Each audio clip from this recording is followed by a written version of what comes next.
The coffee cup trembled in Maya Chen's hands as she crouched behind the overturned police cruiser. Its ceramic rim chipped from where she'd dropped it 3 hours earlier when the first shots rang out across Millbrook Elementary's playground. Steam no longer rose from the dark liquid. It had gone cold the moment she'd seen the muzzle flash from the school's second-floor window. The moment her world had shifted from mundane Tuesday morning to something that would demand everything. She'd spent 27 years trying to forget. Preparing and narrating this type of story takes a lot of time and effort. If you like this story, please like the video and subscribe to the channel. If you want to watch every story of our channel, turn on the bell icon. "Ma'am, you need to get back behind the perimeter," Officer Rodriguez called out, his voice strained. With the particular exhaustion that comes from watching helpless situations unfold in real time. His radio crackled with updates from the command post. Unknown number of hostiles. Demands unclear. SWAT team still 27 minutes out from the county seat. Maya didn't move. She couldn't. Not when she could see the small faces pressed against the second-floor windows, their eyes wide with the kind of terror that burns itself into memory and never truly fades. Not when she recognized the brown curls of Emma Lawson, whose mother trusted Maya to ring up her weekly groceries and always asked about Maya's father's garden. Not when the autumn sunlight caught the glass of the classroom windows at precisely the angle that reminded her of another place, another time when she'd held a different kind of weight in her hands and the distance between life and death had been measured in millimeters and heartbeats. The elementary school sat like a brick fortress at the end of Maple Street, its cheerful yellow doors and hand-painted welcome signs now mocking in the morning light. Built in 1952 with the sturdy confidence of post-war America, it had weathered 68 winters, countless spring concerts, and thousands of first days of school. The playground equipment, bright red slides and blue monkey bars, installed. Just last summer through a community fundraiser stood empty, their shadows stretching across. Asphalt still chalked with hopscotch squares from yesterday's recess. Maya's grocery store uniform, a polo shirt the color of overripe avocados with Millbrook Market, embroidered in cheerful orange thread felt suddenly foreign against her skin. For 3 years, she'd worn it like armor against the curious questions of the small town that knew everyone's business except hers. Where had she come from? Why did someone with her precise way of moving and speaking choose to stock shelves and operate a cash register? Why did she live alone in the converted apartment above Henderson's Hardware, keeping to herself with a politeness that felt both genuine and carefully maintained? Maya, the voice belonged to Tom Henderson, the hardware store owner whose family had run businesses on Main Street since 1889. He approached carefully, the way one might approach a spooked horse, his weathered hands empty and visible. At 63, Tom had seen enough of life to recognize when someone carried more than they showed. "Maya, honey, you shouldn't be here. This is too close." She turned toward him, and for a moment, Tom saw something flicker behind her dark eyes, not fear, but calculation. The same look she got when Mrs. Patterson brought in her weekly shopping list, and Maya could predict, down to the penny, what the total would be before scanning a single item. The same look she got when the delivery truck drivers complained about the loading dock angle, and Maya would quietly suggest adjustments that shaved 20 minutes off their time. "How many?" Maya asked, her voice steady despite the chaos around them. Police cars lined the street like scattered toys, their red and blue lights painting the morning in urgent colors. Parents pressed against the yellow tape, held back by officers who looked barely old enough to have graduated from the same school now under siege. "How many what?" Tom asked, though something in his stomach already knew. "Children. How many children are in that classroom?" Officer Rodriguez appeared beside them, sweat beading on his forehead despite the October chill. 17 confirmed in Patterson's room. Maybe 3 or 4 more in the adjoining storage area. The person barricaded both doors from the inside. He paused, checking his radio as another burst of static filled the air. SWAT's en route, but they're coming from the county seat. Traffic accident on Highway 9 has them backed up. Maya nodded, her gaze fixed on the school building with an intensity that made Tom uncomfortable. He'd seen that look before, in his father's eyes during the stories about Korea, in his brother's face when he'd returned from 2 tours in Vietnam. It was the look of someone doing mathematics that no civilian should have to calculate. "Ma'am," Rodriguez continued, "I really need you to step back. We have a perimeter for a reason." "What kind of weapon?" Maya's question cut through the officers. "Protocol like a blade through silk." Rodriguez hesitated. "We ... Why would you need to know that?" The sound. Maya's voice remained level, almost conversational. The report was sharp, high-pitched. "Not a shotgun, not a pistol. Rifle, probably semi-automatic. The echo suggests something with significant velocity." She paused, finally looking at the officer directly. "What kind of rifle?" The silence stretched between them like a taut wire. Tom felt his chest tighten as he watched Rodriguez and Maya study each other, some unspoken communication passing between them that he couldn't interpret. "AR-15, Rodriguez said quietly, "or something similar." "How did you range?" "Range to what?" Maya didn't answer. Instead, she walked 3 steps to her left, then 2 steps back, her movements precise and deliberate. She raised her right hand. Fingers extended and closed one eye, aligning her thumb with the school building.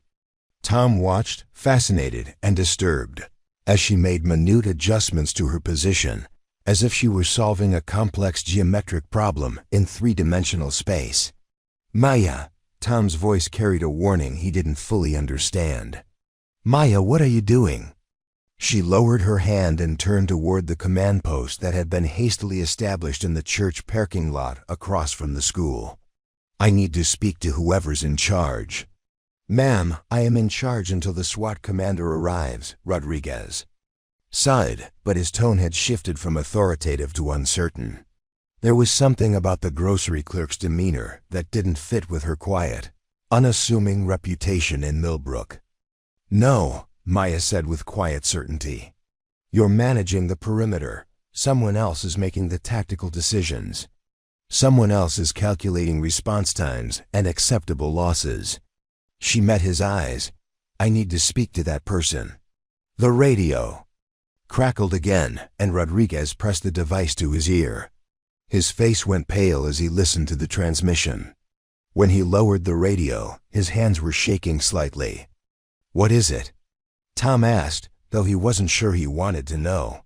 "Shots fired inside the building," Rodriguez whispered. "Multiple rounds, children screaming."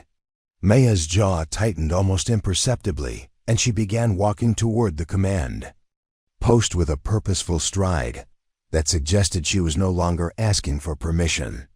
Tom hurried after her, his 70-year-old legs protesting the sudden exertion, Officer Rodriguez trailing behind them, both like a man caught between competing currents. The command post buzzed with controlled chaos. Maps spread across folding tables, radio chatter in multiple frequencies, and a cluster of officials in various uniforms trying to coordinate a response to a situation that had no good solutions. At the center of it all stood Sheriff Patricia Donovan, a 48-year-old woman whose 26 years in law enforcement had prepared her for many things, but not for this. Not in Millbrook, where the most serious crime in recent memory had been the theft of Christmas decorations from the town square. Sheriff Donovan. Maya's voice cut through the noise like a church bell. "I need 1 minute of your time." Donovan looked up from the building schematics spread before her, irritation flashing across her weathered features. "Ma'am, this is a restricted area." "You need to." She stopped mid-sentence, something in Maya's posture triggering instincts honed by decades of reading people in crisis situations. "My name is Maya Chen. I work at the grocery store on Main Street. I need to know what your longest range option is for resolving this situation." The question hung in the air like incense, heavy and transformative. Several conversations stopped as personnel turned toward the woman in the grocery store uniform, who was asking questions that sounded like they came from someone with clearance levels far above her apparent station. "Ma'am, I don't understand what you're asking," Donovan said, but her eyes suggested otherwise. Maya stepped closer to the table, her finger tracing a path on the building schematic. 17 children confirmed in this classroom.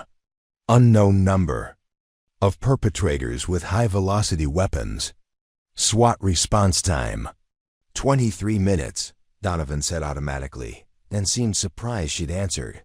23 minutes. Maya nodded. In 23 minutes, how many children will still be alive? The silence that followed was profound and terrible. It was the silence of professionals being forced to confront the mathematics of tragedy, the calculations that kept decent people awake at night and drove others to early retirement or stronger medications. "We're doing everything we can," Donovan said, but her voice lacked conviction. Maya reached into her back pocket and withdrew her wallet. From it, she extracted a military identification card so worn that the edges had rounded, and the photo was nearly faded to sepia. She placed it on the table next to the building schematics. Sheriff Donovan picked up the card, and her expression changed completely. The name reads Staff Sergeant Maya L. Chen, U.S. Marine Corps. Below that, barely legible but unmistakable to anyone familiar with military designations, Scout Sniper, 2nd Battalion, 3rd Marines. "Holy shit," someone whispered from the gathered crowd of officials. Maya retrieved the card and returned it to her wallet. "Sheriff Donovan, what is your longest range option?" Donovan looked around the command post, her gaze settling on each face as if asking for permission to continue a conversation that had veered far from standard protocol. We have hunting rifles. Officer Mackenzie has a Remington 700, effective range maybe 800 meters with the right scope. Ammunition, standard .308 Winchester. Maya shook her head. Not enough. The angle from here to the classroom window requires a shot through reinforced safety glass, accounting for refraction. The .308 will deflect. She paused, studying the building schematic again. What about civilian assets? Civilian assets? This is a farming community. Ranchers, people who deal with predators at long range. Maya's finger moved across the map, tracing sight lines from various points around. The school. Someone in this town owns something with more reach than a hunting rifle. Tom Henderson cleared his throat. The Kowalski place. Jan's got that big rifle he uses for the feral hog problem out on the back 40. Some kind of military surplus. Thing. All eyes turned to Tom, who suddenly looked uncomfortable with the attention. I sold him the scope mount for it last month. Custom job. Said he needed something that could reach out to 1,200 meters. Maya's posture shifted subtly. A change so small that only someone trained to read body language would notice. It was the shift of a person who had just heard the first piece of good news in a very long time. What kind of rifle? She asked. Tom scratched his beard, thinking. Remington M24, military sniper rifle, he said. Bought it at a gun show up in Portland. Had all the paperwork, federal firearms license transfer, everything legal. Sheriff Donovan was already reaching for her radio. Deputy Martinez, I need you to contact Jan Kowalski immediately. Tell him it's an emergency and we need to know about his M24 rifle. The radio crackled with acknowledgement, and Maya returned her attention to the building schematic. Her finger traced a path from the Kowalski farm to the elementary school, calculating distances and angles with the precision of someone for whom such measurements had once been a matter of life and death. The distance, or that range, she said quietly. Direct line from the Kowalski property to the school. Clear sight line from the ridge behind his barn. You measured that in your head? Officer Rodriguez asked, incredulous. Maya didn't answer. She was studying the building plans, her eyes moving in patterns that suggested she was seeing the structure in 3 dimensions, calculating trajectories and compensating for variables that existed only in the space between intention and result. The radio crackled again. "Sheriff, this is Martinez. I've got Jan Kowalski on the line. He confirms he has the M24, says it's zeroed for 1,200 meters with federal gold medal match, 175 grain ammunition. He's asking what this is about." Sheriff Donovan looked at Maya, a question forming in her eyes that she wasn't sure she wanted to ask. "Sheriff," Maya said quietly, "how many children do you think will be alive in 20 minutes? The question hung between them like a bridge neither wanted to cross, but both knew they must. In the distance, they could hear the sound of parents calling out their children's names, their voices carrying a desperation that seemed to make the October air itself vibrate with fear. Maya reached for the radio. Maya's apartment above. Henderson's hardware smelled of coffee grounds and the lingering scent of gun oil that she could never quite eliminate, no matter how many candles she burned, or how often she opened the windows to let the mountain air circulate through the small space. The oil scent came from the locked metal case beneath her bed, a case she hadn't opened in 3 years, 2 months and 16 days, but whose contents she could inventory from memory: cleaning kit, bore snake, lens cloth, elevation adjustment tool, and the brass-cased rounds that had never been fired but remained perfectly maintained because some habits become part of your DNA. She'd moved to Millbrook on a Tuesday in August 2019, driving her Honda Civic with everything she owned packed into 2 duffel bags and a cardboard box containing her discharge papers, medical records, and a letter from her commanding officer that she'd never shown to anyone but had never thrown away either. The letter contained words like exemplary service and strategic asset and recommended for civilian law enforcement consideration. But what it didn't contain was any acknowledgement of why she'd requested discharge 6 months early. Why her? Hands sometimes shook when she heard fireworks, or why she'd chosen to live in a town small enough that she could walk from one end to the other in 12 minutes. The grocery store job had been perfect in its insignificance. Tom Henderson had mentioned that the Millbrook market needed someone for the early morning shift, someone who could handle deliveries, stock shelves, and run the register when Martha took her smoke breaks. The manager, a tired-looking woman named Carol, whose husband had died in a logging accident 2 years prior, had asked exactly 3 questions during the interview. Could Maya lift 50-pound bags? Could she work alone for hours without supervision? Did she have reliable transportation? Maya had answered yes to all 3, and Carol had handed her the avocado-colored polo shirt that became her uniform of invisibility. For 3 years, Maya had perfected the art of being nobody.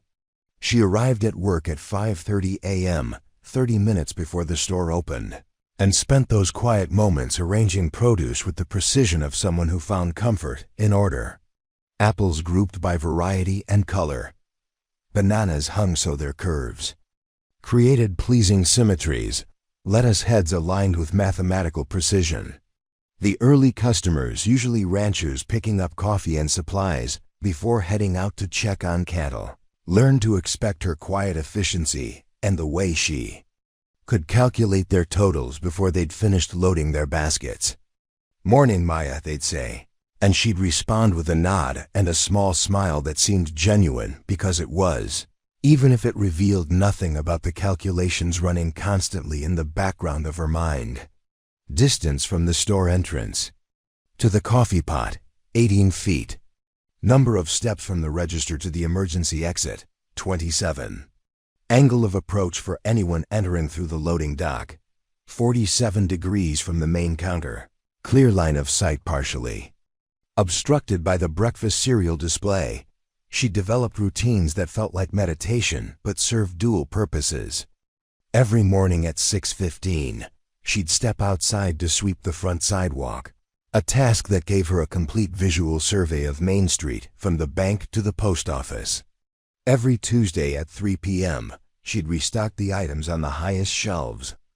Job that required the stepladder and provided elevated sightlines to the street and neighboring buildings. Every Friday evening, she'd stay 20 minutes late to help Carol balance the till, which meant she was always the last person in the building, always aware of every exit route and potential defensive position. The customer saw a quiet young woman who remembered their preferences. Mrs. Patterson always bought the same list of items for her classroom snacks. Mr. Kowalski preferred his coffee black and his conversations brief. The Jenkins family needed their groceries packed carefully because their youngest daughter had severe food allergies that could be triggered by cross-contamination. What they didn't see was how Maya's eyes tracked movement, how she unconsciously categorized people by their potential threat level, how she'd positioned mirrors throughout her work area so she could maintain visual awareness of all approaches simultaneously. They didn't see the way her breathing changed when teenagers came in wearing heavy coats that could conceal weapons, or how she'd developed the habit of keeping her hands free whenever possible, ready to respond to situations that probably wouldn't happen but might. The nightmares had mostly stopped by the second year, replaced by dreams that were somehow worse because they felt so normal. Dreams where she was back in the grocery store, stocking shelves or running the register, when suddenly the building would shift and transform into other places, other times.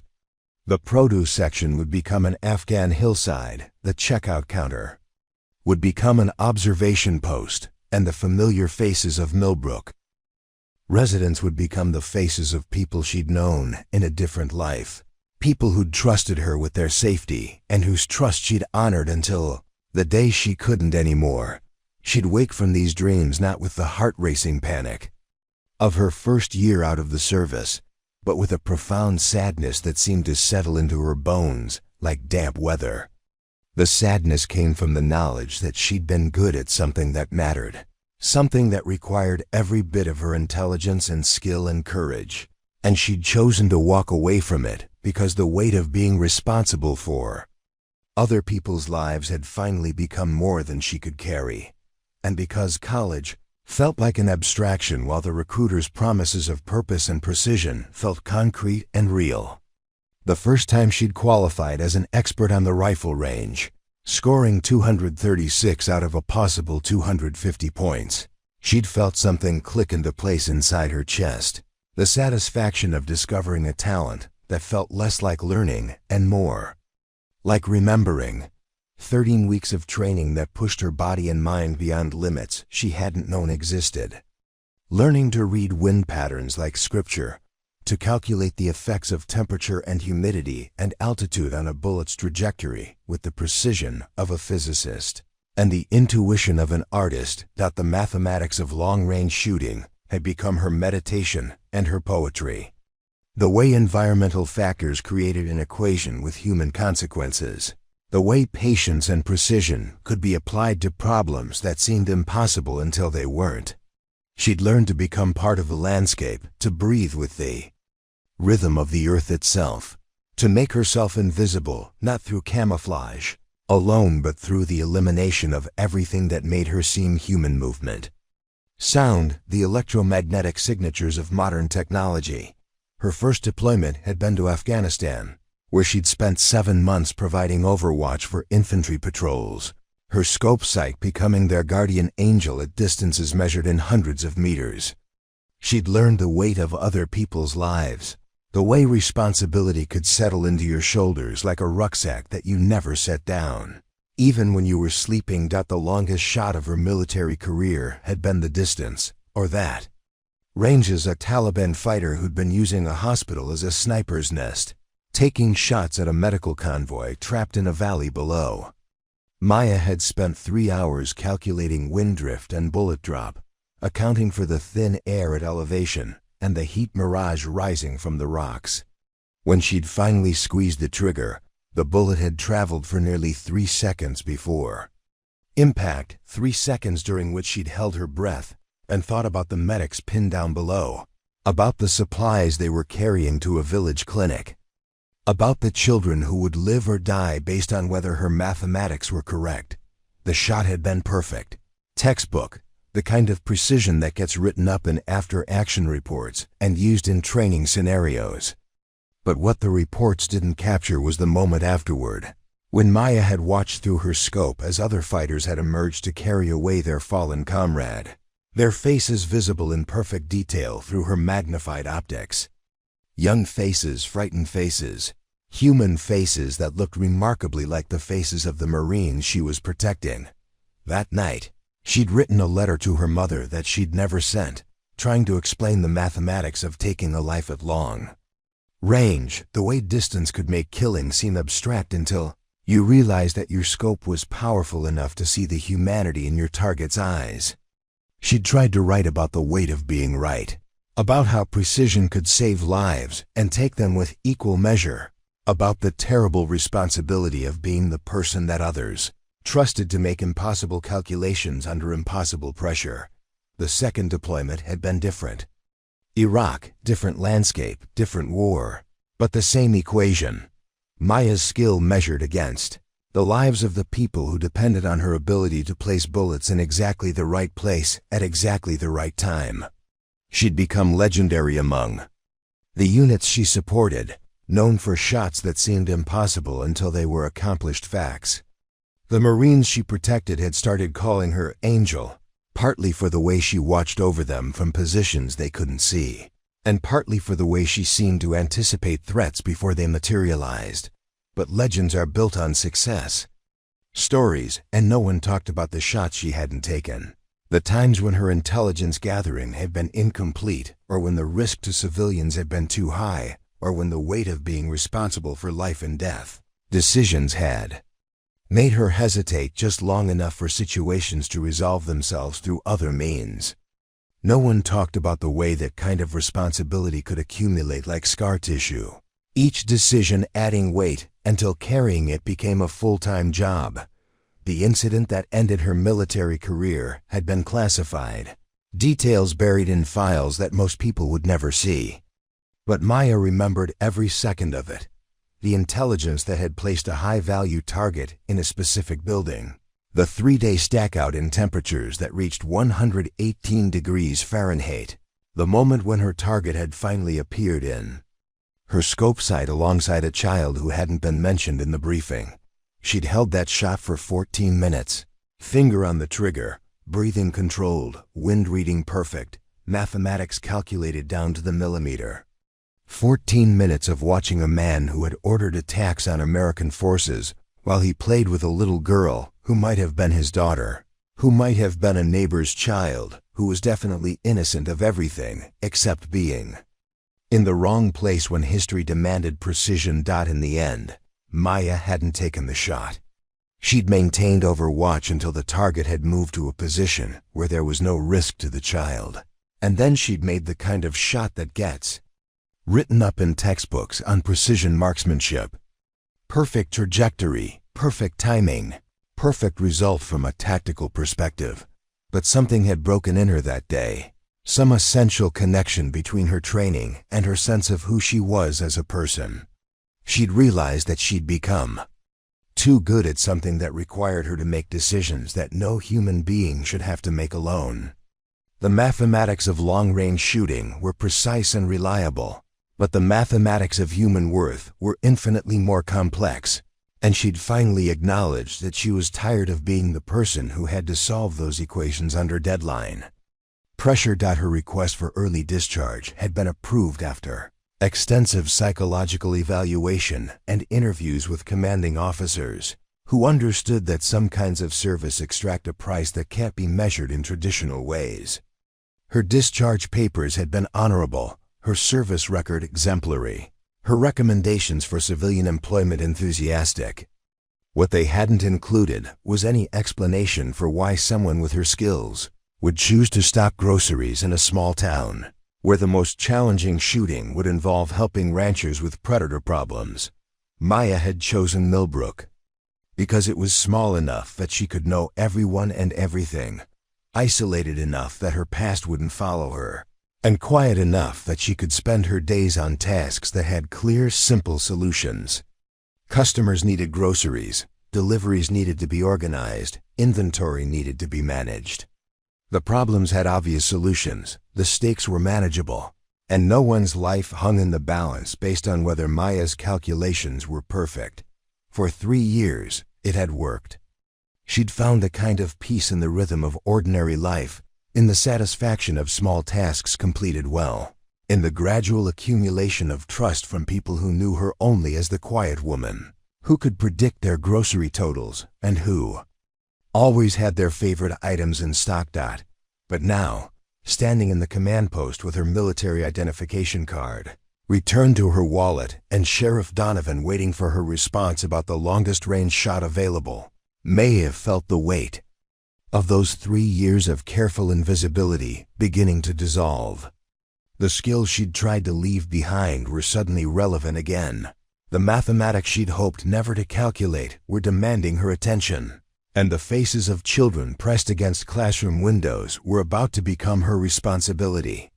Whether she wanted that burden or not, the radio transmission from Deputy Martinez crackled with static and urgency. "Sheriff, Jan Kowalski is en route with the M24.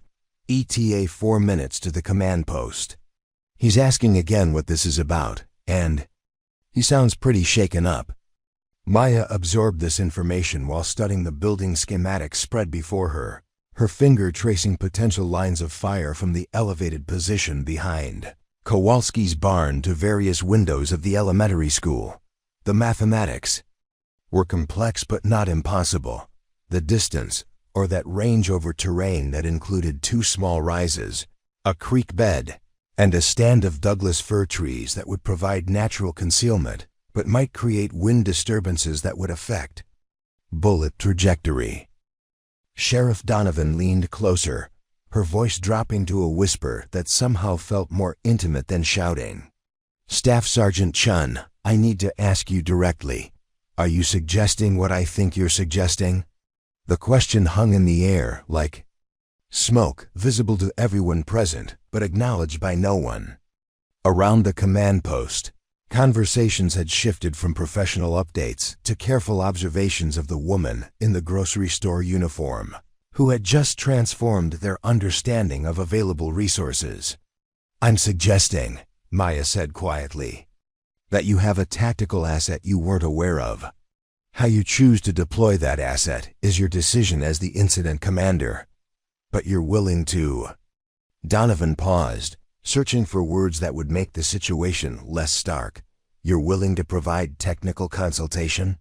Maya nodded once, a movement so subtle it might have been mistaken for a twitch if not for the complete stillness of her posture afterward. "If requested, yes ma'am." The sound of tires on gravel announced the arrival of Jan Kowalski's pickup truck, an ancient Ford F-150 whose diesel engine knocked with the irregular rhythm of machinery held together through stubbornness and familiarity with repair procedures that were more art than science. Kowalski himself emerged from the driver's seat like a man who'd been asked to participate in something he didn't fully understand but couldn't ignore tall, weathered, with the kind of hands that spoke of decades spent fixing things that other people had broken.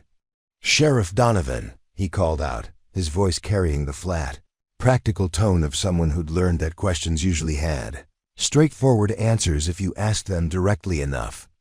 "Martinez said you needed to know about my rifle, but he wouldn't tell me why. What's going on?" Donovan gestured toward the elementary school, where the morning sun now illuminated the windows with a clarity that made the children's faces visible even from the command post.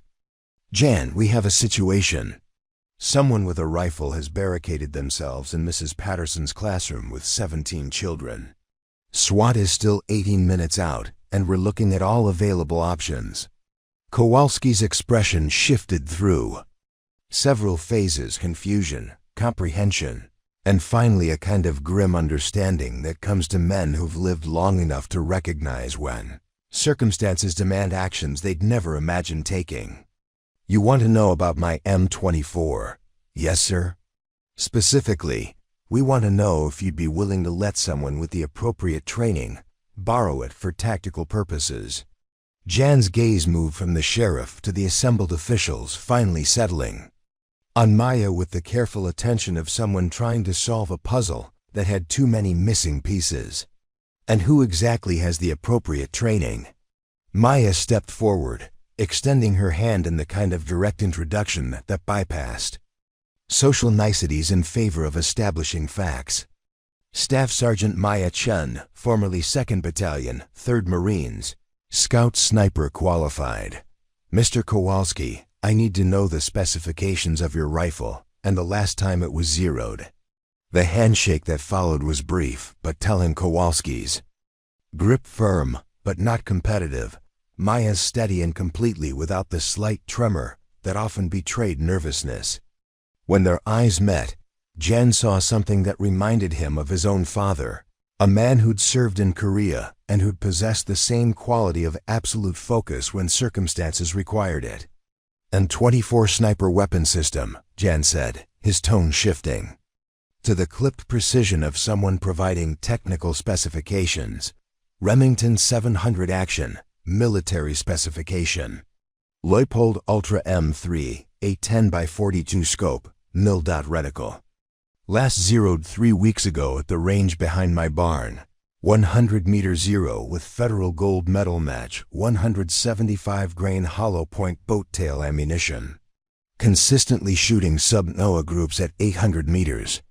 Maya nodded, her mind automatically translating the specifications into practical capabilities. The M24 was a proven platform, the Leupold scope was military grade, and 175-grain match ammunition was exactly what she would have requested if she'd had the luxury of choosing her load. Submility and accuracy meant the rifle was capable of placing shots within a 1-inch circle at 100 meters, which translated to acceptable precision at the distances they were discussing. "How many rounds available?" she asked. "2 full boxes. 40 rounds of federal gold medal match, plus maybe 8 or 10 mixed rounds for practicing. All stored in climate-controlled conditions, properly sealed."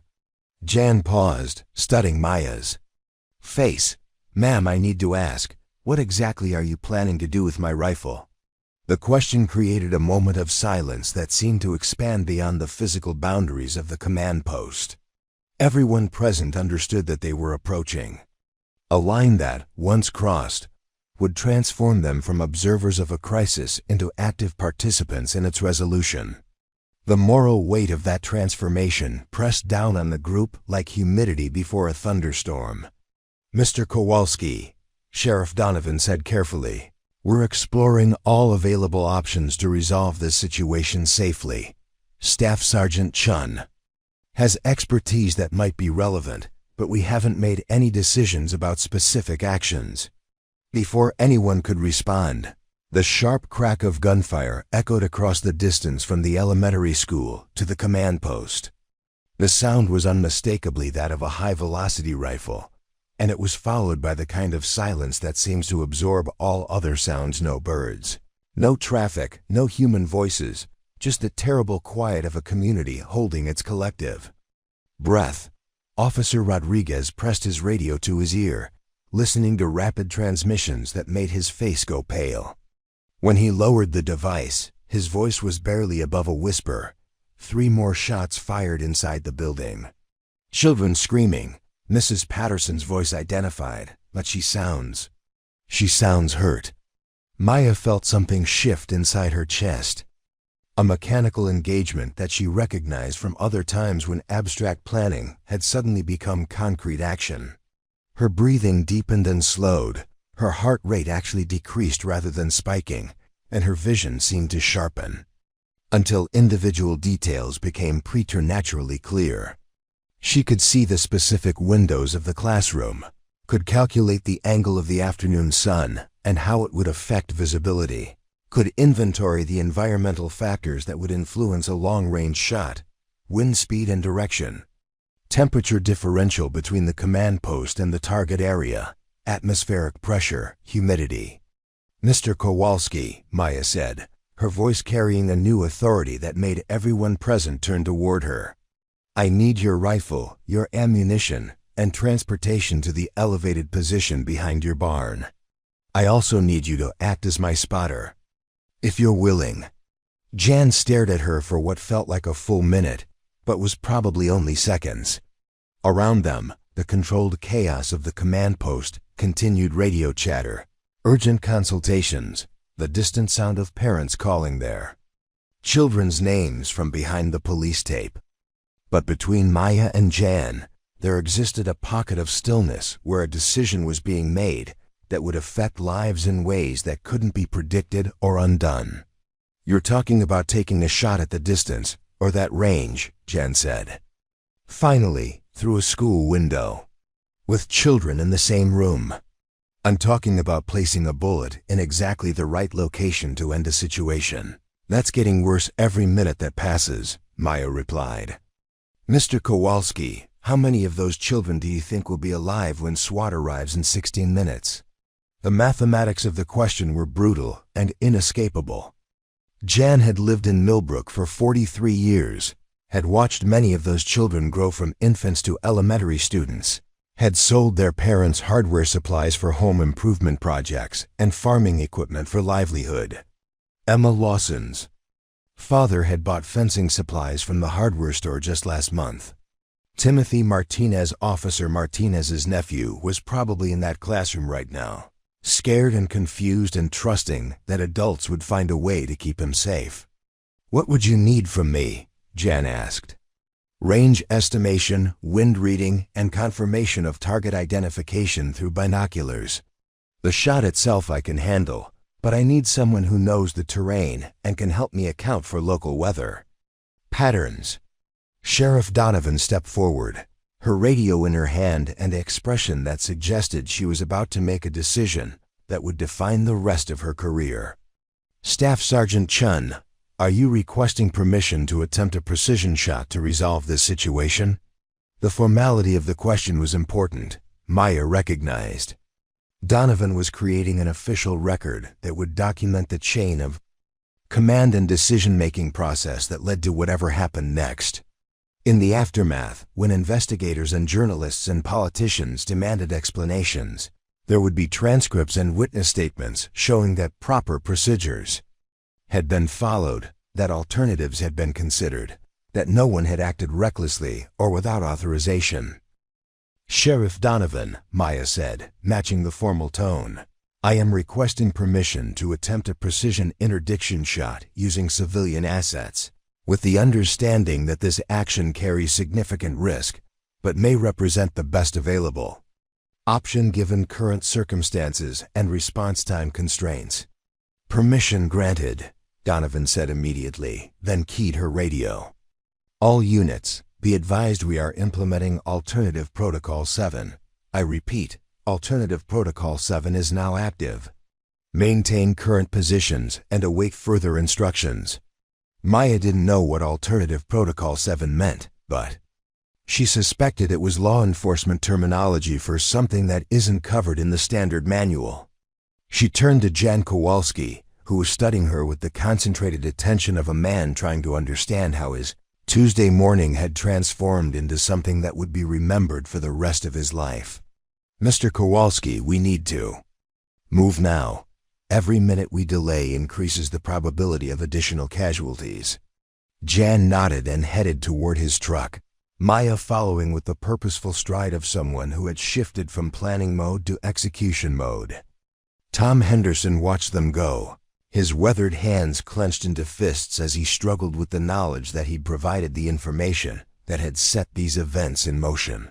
Sheriff Donovan called out, "I need you to coordinate with the parents. Make sure they understand that we're implementing a tactical solution, but don't give them details that might create panic or interfere with the operation." Tom nodded, though his expression suggested he had no idea how to explain what was happening in terms that would provide comfort rather than additional terror. How do you tell parents that their children's lives now depend on a grocery store? Clerk with a secret military background, making a shot that would challenge even professional law enforcement snipers. The drive to the Kowalski farm took 8 minutes. Jan's pickup truck, bouncing over dirt roads that had been carved into the landscape by 3 generations of farming families who'd learned to work around natural obstacles rather than through them. Maya spent the drive studying the terrain, noting the way elevation changes would affect her shooting position, calculating wind patterns based on the movement of tree branches and the direction of smoke rising from distant chimneys. "Tell me about the wind patterns around your property," Maya said as they approached the farm. "Prevailing winds from the southwest, usually picking up around mid-morning," Chen replied, his voice carrying the automatic authority of someone who'd spent decades reading weather signs for agricultural purposes. "But there's a weird downdraft that comes off the ridge behind the barn, especially when it's been cold overnight and the sun starts heating the rocks. Creates eddies that can shift direction without warning." Maya absorbed this information, adding it to her mental inventory of variables that would need to be accounted for. Wind was always the most unpredictable factor in long-range shooting, the element that could transform a perfect shot into a miss by millimeters that translated to meters at the target end. The Kowalski farm spread across 240 acres of rolling terrain that had been in the family since 1923, when Jan's grandfather had purchased the land with money saved from working logging camps and railroad construction crews. The farmhouse sat in a natural depression that provided protection from winter winds, while the barn and outbuildings occupied higher ground that offered views across the valley toward town. Jan parked behind the barn, in a position that would provide concealment from anyone observing from the elementary school.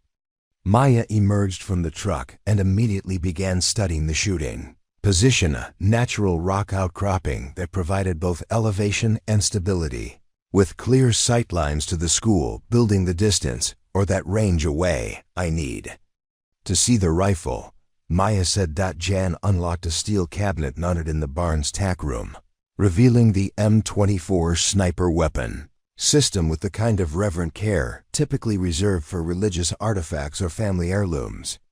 The rifle was immaculate, every surface clean and properly maintained. The scope covers in place to protect the lenses from dust and moisture. Maya lifted the rifle, her hands automatically checking the action, the trigger pull, the scope mounting. The weapon felt familiar in a way that transcended the 3 years since she'd last held a precision rifle. The balance was perfect. The trigger broke cleanly at what felt like 3.5 pounds of pressure, and the scope tracked smoothly through its full range of adjustment. "Federal gold medal match 175 grain, Jan said, producing a box of ammunition. "Consistent lot numbers, stored at constant temperature and humidity. I've been tracking velocity consistency, and it's within 12 feet per second across 20 rounds. Maya nodded approvingly. Consistent ammunition was critical for long-range precision, and Jan's attention to detail suggested he understood the requirements for serious shooting. She loaded 5 rounds into the rifle's internal magazine, chambered one, and engaged the safety. "I need to verify 0, she said. "Do you have a target at known distance?" Jan led her to a shooting bench, positioned 200 meters from a target backstop he'd constructed from railroad ties and gravel. Maya settled behind the rifle, adjusting the stock length and scope position to match her physiology. The familiarity of the process was both comforting and disturbing muscle memory that had been dormant but not lost. Skills that felt as natural as breathing despite 3 years of deliberate disuse. She fired 3 rounds, each shot separated by a full breathing cycle, each trigger pull a meditation on the relationship between intention and result. Through the scope, she could see the target with perfect clarity, 3 holes clustered within a half-inch circle, exactly where her sight picture had indicated they would be. "Dead on," Jan observed, studying the target through binoculars. "No adjustment needed." Maya nodded and began making calculations for the actual shot. The distance to the elementary school was more than 9 times greater than the verification. Distance, which meant that environmental factors would be magnified exponentially. A 1-mile-per-hour error in wind estimation would translate to a 6-inch miss at the target. A 5-degree error in temperature compensation would mean missing by 8 inches. The margin for error was measured in fractions of an inch, with children's lives hanging in the balance. "Mr. Kowalski, I need you to contact the sheriff and request a direct radio channel," Maya said as she began setting up the shooting position. "I need real-time communication with the command post for target confirmation and timing coordination." Jan keyed his handheld radio, which had been programmed to the emergency frequencies used by local law enforcement. "Sheriff Donovan, this is Jan Kowalski. Staff Sergeant Chen is requesting a dedicated communication channel for operational coordination." "Copy that, Jan. Switch to channel 7. That's our tactical frequency." Maya adjusted her radio and immediately heard the controlled chaos of law enforcement coordination, units reporting positions, updates from officers maintaining the perimeter, and the tense voices of commanders trying to manage a situation that had no good precedents in small town. "Policing. Sheriff Donovan, this is Staff Sergeant Chen. I'm in position and ready to begin target observation. I need confirmation of the subject's location and any changes in the tactical situation. Staff Sergeant, be advised we've had contact with Mrs. Patterson." She was able to key her radio briefly and report that there appears to be one subject, armed with a rifle, positioned near the windows on the east side of the classroom. Children are huddled in the northwest corner, behind overturned desks. Maya absorbed this information while studying the school building through her scope. At 10x magnification, the classroom windows appeared close enough to touch, every detail rendered with crystalline clarity. She could see movement inside the room, shadows and shapes that corresponded to human figures, but not enough detail to distinguish between the hostage-taker and potential victims. "I need better target identification," Maya said into the radio.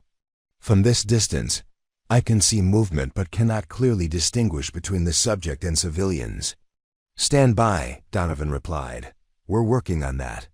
The next few minutes passed with agonizing slowness as Maya maintained her observation of the target area, while law enforcement attempted to gather intelligence that would allow for positive target identification. Through her scope, she could see the faces of children pressed against windows, their expressions a mixture of fear and confusion that reminded her of other places, other times when civilian safety had depended on her ability to make precisely the right decision at precisely the right moment. "Staff Sergeant Chen," the radio crackled. "We've established cell phone contact with Mrs. Patterson. She's going to attempt to provide visual confirmation of the subject's location. Be advised that the subject appears agitated and has been making threats about time limits." Maya's breathing deepened as she entered the mental state that sniper training had taught her to achieve, a condition of relaxed concentration, where time seemed to slow and external distractions faded into background noise. Her heart rate dropped to 60 beats per minute. Her vision sharpened until individual details became preternaturally clear, and her awareness expanded to encompass every variable that might affect the shot: wind direction and velocity, temperature gradients, the precise angle of the sun, and how it might create glare on the classroom windows. Through the scope, she saw movement near the east windows of the classroom. A figure emerged into clear view, tall, wearing dark clothing, carrying what appeared to be an Array 15-style rifle. For 3 seconds, Maya had a perfect sight picture. Her crosshairs aligned with center mass, wind reading confirmed, range verified. But something made her hesitate. The figure moved in a way that seemed familiar, a gait that triggered recognition she couldn't quite place. Through the magnified optics, she could see details that human eyes weren't meant to observe at such distances: the specific brand of boots, the style of jacket, the way the subject held the rifle with the awkward grip of someone who wasn't entirely comfortable with the weapon. Visual confirmation requested, Maya said into the radio. I have a clear sight picture, but I need positive identification of the subject before engaging. Staff Sergeant, Mrs. Patterson reports the subject is a white male, approximately 6 feet tall, wearing a dark blue or black jacket. She says he appears to be talking to himself and becoming increasingly agitated. Maya continued her observation, waiting for the perfect combination of target confirmation, environmental conditions, and shooting opportunity. Through her scope, she could see the children huddled in the corner of the classroom, their small faces visible in heartbreaking detail. Emma Lawson was there, crying silently. Timothy Martinez sat with his arm around a younger girl, trying to be brave in the way that children do when they don't fully understand the danger they're facing. The radio crackled again. All units, be advised that SWAT is now 12 minutes out. Repeat, SWAT ETA is 12 minutes. 12 minutes. Maya calculated the mathematics of that timeline. 12 minutes during which the situation could deteriorate, during which the subject's agitation could escalate to action, during which those children's lives remained in immediate danger. 12 minutes was simultaneously an eternity and no time at all, depending on which side of the equation you were calculating. Jan, Maya said quietly, I need wind reading at target distance. Use your binoculars and watch for any movement in the trees near the school. Jan positioned himself beside her with binoculars focused on the area around the elementary school. Light breeze from the southwest, maybe 3 to 5 miles per hour. I can see the flag on the school pole, and it's barely moving. Maya made minute adjustments to her scope, compensating for the mild crosswind and the slight upward angle of the shot. At the distance, or that range, even small environmental factors could mean the difference between precision and catastrophe. The bullet would travel for nearly 3 seconds, 3 seconds during which wind conditions could change, during which the target could move, during which the mathematical relationship between intention and result could be altered by variables too small to predict but large enough to matter. Through her scope, she watched the subject move closer to the windows. The rifle in his hands now pointed toward the huddled children. Maya's finger found the trigger, applying the first stage of pressure while maintaining perfect sight alignment. Target is moving toward the civilian cluster, Maya reported. Weapon appears to be directed at the children. Request immediate authorization to engage. The radio silence that followed felt like holding her breath underwater.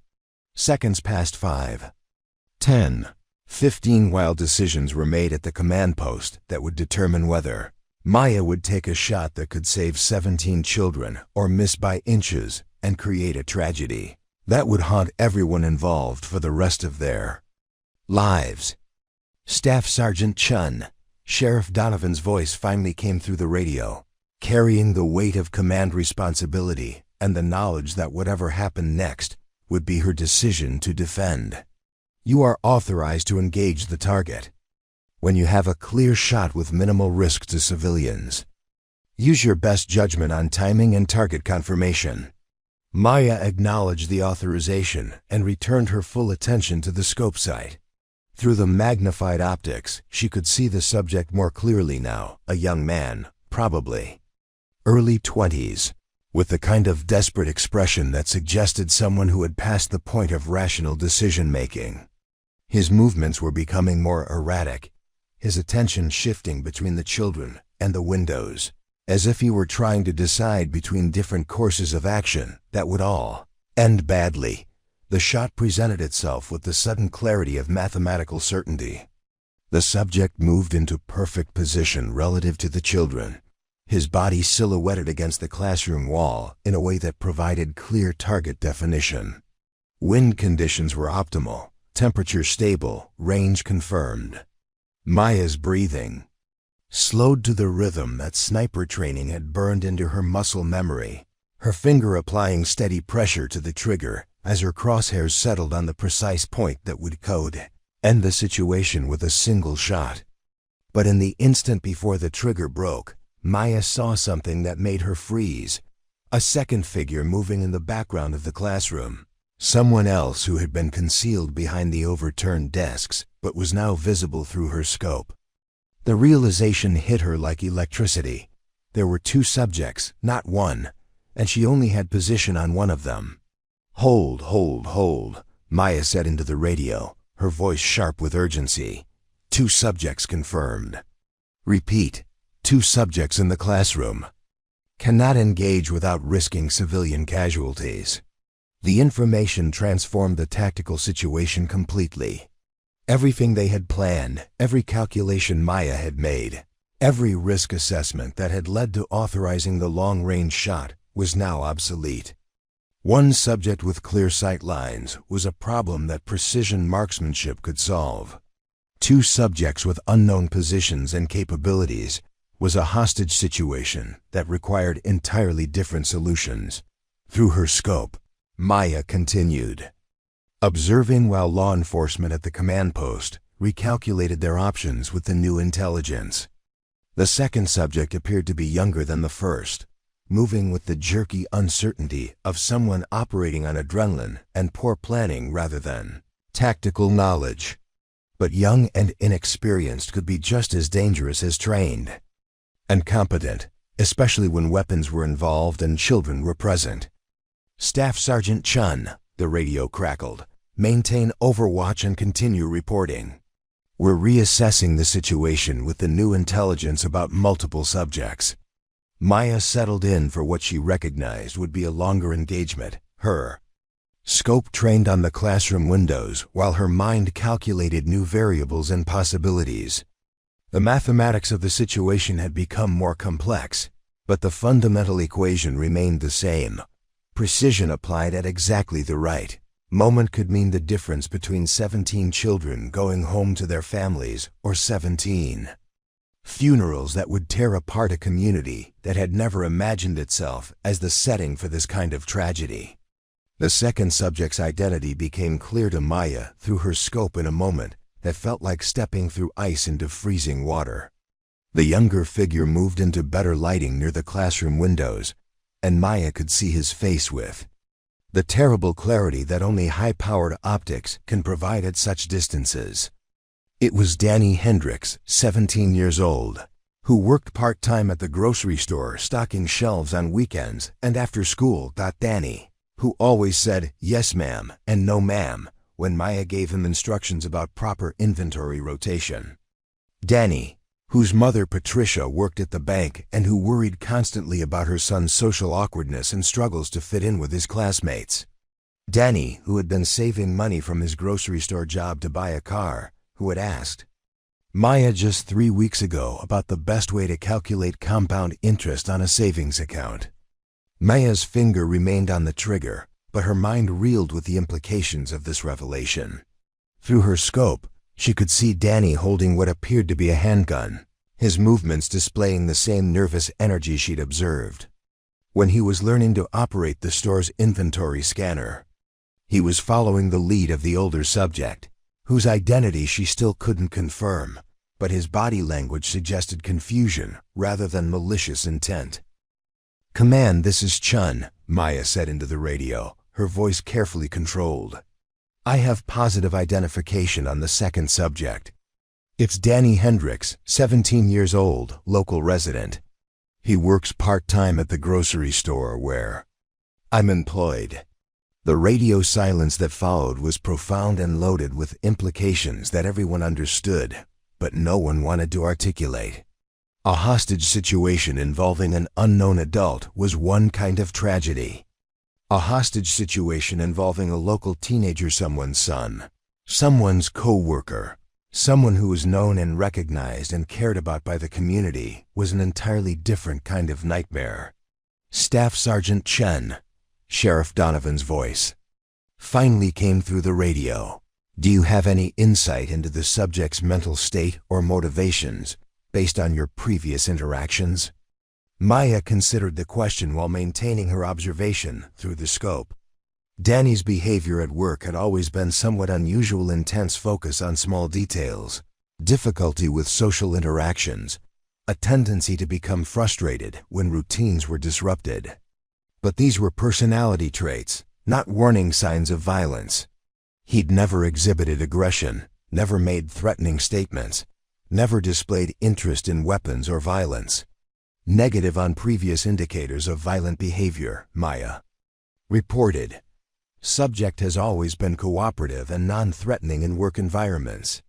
Appears to have social anxiety, but no history of aggressive behavior that I've observed. Through her scope, Maya watched Danny's movements more carefully, applying the psychological profile training that had been part of her sniper education. His grip on the handgun was awkward, uncertain, suggesting unfamiliarity with firearms. His attention kept shifting between the older subject and the children, as if he were torn between following orders and some internal conflict about the situation he'd found himself in. The older subject, meanwhile, was becoming increasingly agitated. Maya could see him gesturing emphatically while speaking, though she couldn't hear his words from this distance. His movements were more purposeful than Danny's, his handling of the rifle more competent, suggesting either military or law enforcement training, or at least significant experience with firearms. Command, the primary subject appears to have weapons training, Maya reported. Movement patterns and weapon handling suggest military or law enforcement background. Secondary subject appears inexperienced with firearms and potentially coerced, rather than voluntarily participating. This intelligence shifted the tactical calculus once again. If Danny was an unwilling participant or had been manipulated into involvement, then the situation required psychological intervention rather than purely tactical solutions. But with SWAT still 8 minutes away and the primary subject's agitation increasing, time remained the critical factor in preventing escalation to violence. Maya's radio crackled with a transmission from the command post. All units. We've received information from Danny Hendrick's mother. She reports that Danny has been struggling with depression and social isolation since graduating high school last June. She also reports that he's been communicating online with someone she describes as an older mentor figure, who she's been concerned about. The pieces of the puzzle began forming a picture that was both clearer and more complex than anyone had initially understood. Maya absorbed this information while maintaining her overwatch position, calculating how the new intelligence affected her potential shooting solutions. If Danny was being manipulated or coerced, then engaging the primary subject might actually escalate the danger to civilians if Danny panicked or reacted unpredictably. Through her scope, Maya observed an interaction between the two subjects that provided additional insight into their relationship. The older man was clearly giving instructions to Danny, his body language authoritative and commanding. Danny's responses were hesitant, uncertain, the behavior of someone who was following orders but didn't fully understand or agree with what he was being asked to do. Command, I'm observing what appears to be a mentorship or control relationship between the subjects, Maya reported. Primary subject is giving instructions to secondary subject, who appears reluctant to comply fully. This suggests possible manipulation or coercion rather than equal partnership in the criminal activity. The tactical implications were significant. If Maya could eliminate the primary subject, there was a reasonable probability that Danny would surrender rather than continue the hostage situation independently. But the shot would have to be perfectly placed and timed to prevent the primary subject from issuing final instructions to Danny that could result in harm to the children. Maya's radio crackled again. Staff Sergeant Chen, we've established phone contact with Mrs. Patterson inside the classroom. She reports that the older subject has been making statements about teaching society a lesson and showing them what happens when young men are ignored and dismissed. She also reports that Danny appears distressed and has been crying. The psychological profile was becoming clearer. A radicalized adult who had recruited a vulnerable teenager to participate in an attack designed to attract attention and inflict maximum psychological trauma on the community. Maya had encountered similar dynamics during her military service. Older extremists who preyed on isolated young men providing them with a sense of purpose and belonging in exchange for participation in violent activities. Through her scope, Maya could see Danny more clearly now. His face was indeed streaked with tears, his movements increasingly erratic as he struggled with what appeared to be an internal conflict between following the older man's instructions and his own moral compass. Maya recognized the signs of someone who had been manipulated into a situation far beyond their understanding or comfort level. "Command, requesting permission to attempt communication with the secondary subject," Maya said into the radio. "Based on my previous interactions with Danny Hendricks and my assessment of his current psychological state, I believe there's potential for verbal de-escalation." "Negative on direct communication," Sheriff Donovan replied immediately. "We cannot risk revealing your position or compromising operational security. However, we are working on establishing separate communication with the secondary subject through other channels." Maya understood the tactical reasoning behind the denial, but her frustration was growing with each passing minute. Every moment that passed increased the likelihood that the primary subject would escalate to violence, either against the children or by forcing Danny to take actions that would destroy his life, even if everyone survived the immediate crisis. Her scope, Maya watched as the older subject moved closer to the children, his rifle now pointed directly at the group huddled behind the overturned desks. Maya prepared for the shot on the center mass of the primary threat, but before she could complete the shot sequence, Danny moved into her line of fire, positioning himself between the older man and the children in what appeared to be an attempt to protect them. The gesture was subtle but unmistakable. Danny was trying to shield the children from the primary subject, despite the handgun he still carried and the orders he had apparently been given. "Command, secondary subject is now positioned between primary subject and civilians," Maya reported. "Appears to be protecting the children rather than threatening them. This confirms assessment of coercion rather than voluntary participation." The tactical situation had become impossibly complex. Maya had a clear shot at the primary subject, but taking it would require shooting past Danny, who was now actively protecting the children. Any miscalculation, any slight error in windage or elevation, could result in hitting an unwilling participant who was actually trying to help the hostages. Maya's radio crackled with urgent transmissions. "All units, be advised that Mrs. Patterson reports the primary subject is becoming extremely agitated. Creating stories like this takes considerable time and effort. If you're enjoying this narrative, please like the video and subscribe to our channel for more compelling content. He's demanding that law enforcement withdraw from the area and is making threats about a deadline. She believes he's planning to escalate in the next few minutes." Through her scope, Maya could see the truth of this assessment. The older man's movements were becoming more erratic, his gestures more violent, his attention shifting rapidly between the windows, the children, and Danny. Maya recognized the behavioral pattern from her military experience, someone who was building toward a final, catastrophic action. Time was running out, and the mathematical certainties that governed precision shooting were being overwhelmed by psychological variables that couldn't be calculated with the same precision as ballistic trajectories. Maya faced a decision that would define not only the outcome of this crisis, but the rest of her own life. Wait for a perfect shot that might never come, or take a shot that was technically feasible but morally complex. "Jan," Maya said quietly to her spotter, "I need you to watch Danny's position and warn me if he moves back into my line of fire. I'm going to take the shot when I have a clear shooting lane to the primary subject." Jan nodded, his binoculars trained on the classroom windows. "Copy that. I'll call out any movement that affects your shooting solution." Maya settled deeper into her shooting position, her body becoming one with the rifle and the landscape, her breathing slow into the meditative rhythm that would allow her to place a bullet exactly where mathematics and training dictated it should go. Through her scope, she tracked the primary subject's movements, waiting for the moment when Danny would move aside and provide the clear sight picture she needed. The moment came with startling suddenness.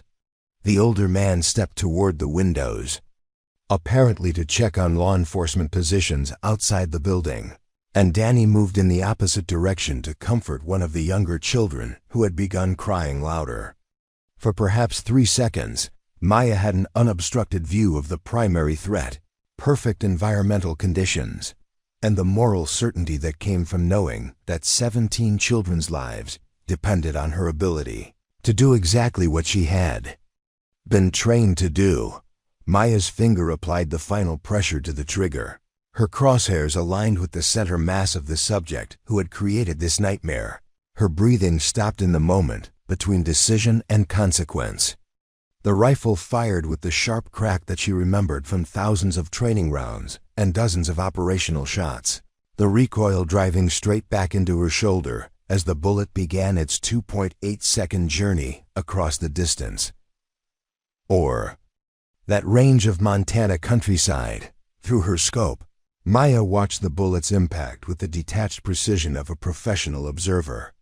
The shot was perfect, exactly where her sight picture had indicated it would be, with results that were immediate and decisive. The primary subject collapsed, his rifle falling from hands that would never again threaten children or manipulate vulnerable young men into participating in violence.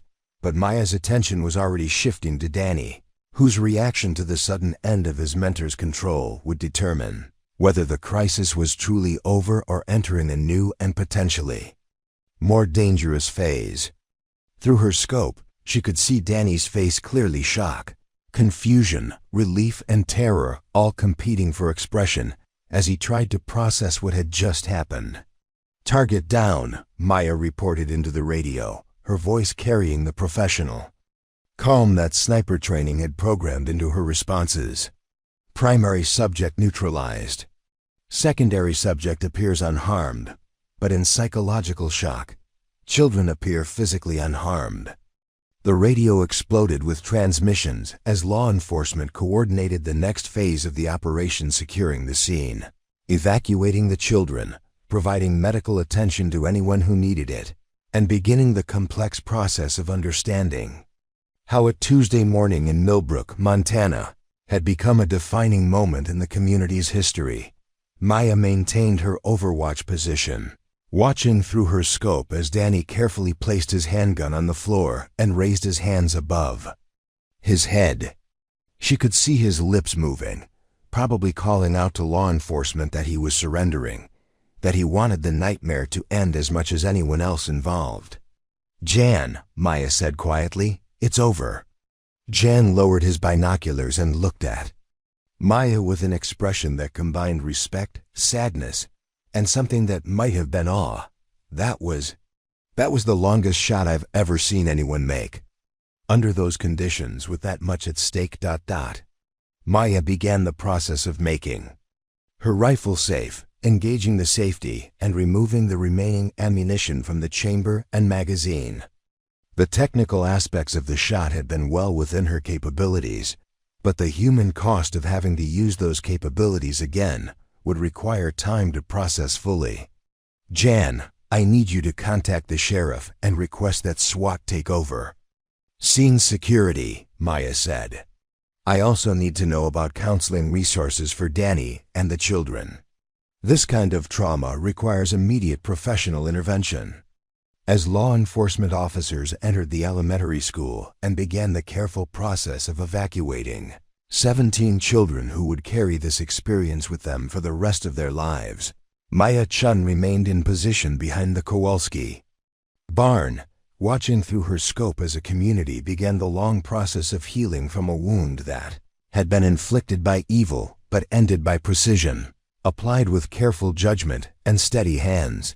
The shot that had ended the siege was already becoming part of Millbrook's history.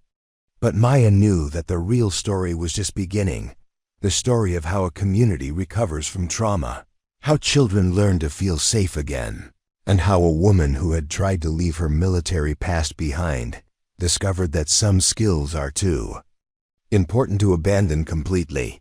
The first news van arrived in Millbrook at 3:47 p.m., less than 4 hours after Maya had fired the shot that ended the siege.